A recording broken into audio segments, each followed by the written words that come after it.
I used to think silence just meant people were busy. That's what I told myself every time the phone didn't ring. My name is Robert, and I'm 84 years old. And it took me this long to understand why my children stopped calling me. I wasn't always alone like this. There was a time when this house was loud, full of footsteps, arguments, laughter that would echo through the walls. I had 3 children, 2 sons and a daughter, and I believed I was a good father because I gave them everything they needed: a good education, discipline, a stable home. I worked hard, very hard. Most days I left before the sun came up and came back after it went down. In my mind, that was love. Providing was love. I didn't talk much. That's how I was raised. My own father rarely spoke unless it was to correct me, and I grew up believing that respect came from distance, not closeness. So I kept that same distance with my children. I thought if I was too soft, they wouldn't value me. If I listened too much, they might lose their way. So I guided them the only way I knew, by telling, not asking. When my eldest son wanted to study music, I laughed. I told him it was a hobby, not a future. I still remember the look on his face, though I pretended not to notice. When my daughter cried about something at school, I told her to be strong instead of sitting beside her. When my younger son tried to tell me about his dreams, I would interrupt him halfway, correcting his plans before he could even finish explaining them.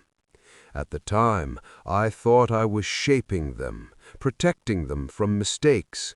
I believed one day they would thank me for it. They grew up, of course. That's what children do. They left the house one by one, chasing their own lives. And I felt proud watching them go, even though I never said it out loud. Phone calls came at first, short ones but regular. "How are you, Dad? Did you eat? Take care." I would answer in my usual way, brief, practical, never too emotional. I didn't want to sound needy.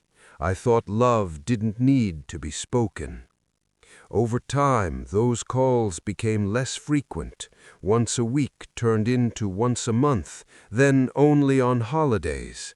I told myself they were busy. That's what life does to people. I didn't want to disturb them, so I never called first.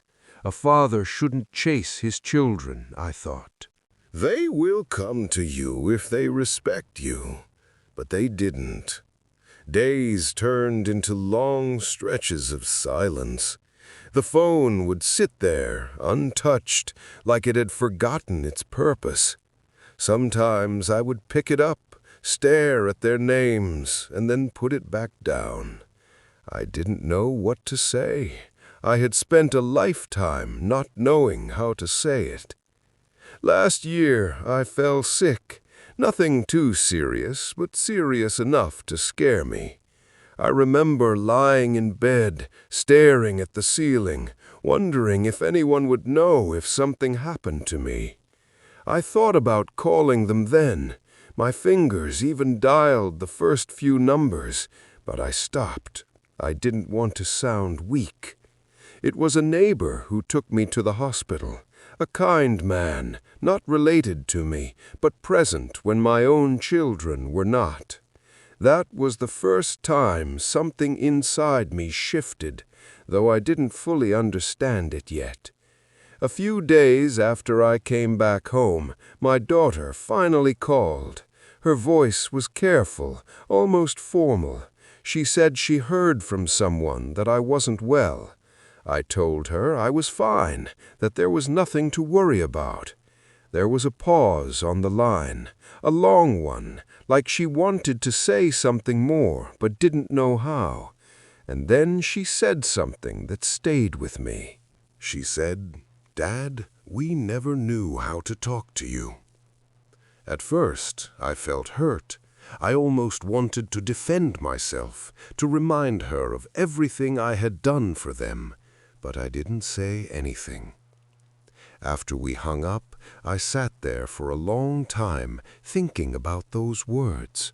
We never knew how to talk to you. It sounded strange to me. I was their father. Why would they not know how to talk to me? But the more I thought about it, the more it started to make sense. I tried to remember the last time I had truly listened to them, without correcting, without judging, without trying to fix everything. I couldn't. I tried to remember the last time I had told them I was proud of them. I couldn't. I tried to remember if I had ever said, "I love you," not through actions, not through sacrifices, but with actual words. I couldn't. That's when it finally became clear to me. My children didn't stop calling because they were busy. They stopped calling because I had taught them, slowly and quietly over the years, that there was no space for their feelings in my presence. I gave them a house, an education, a future, but I never gave them a place where they felt heard. And when people don't feel heard, they stop speaking. I always thought distance created respect, but all it did was create silence. I thought being strong meant hiding softness, but all it did was make me unreachable. I thought love was understood without being expressed, but I was wrong, so wrong. Now, when I sit in this quiet house, I don't blame them anymore. I see my part in it. I see how every small moment I dismissed, every emotion I brushed aside, every time I chose authority over connection, it all added up. A few weeks ago, I did something I had never done before. I called my son. My hands were shaking like a young boy's. When he answered, I didn't talk about practical things. I didn't ask about work or responsibilities. I just said, "I miss you." There was silence again, but this time it felt different, softer. He didn't say much, but his voice changed, and for the first time in many years, I felt like maybe there was still something left to rebuild. It won't be easy, I know that. Some distances take time to close, and some things can't be undone, but at least now I understand. If you're listening to me, wherever you are, don't wait as long as I did. Don't assume people know what you feel. Don't replace conversations with silence and call it strength. The people you love are not mind readers. They need your words, your presence, your willingness to listen. Because one day you might find yourself sitting in a quiet room, holding a phone that never rings, wondering where everyone went, only to realize they didn't go anywhere. They just learned from you how to stay away.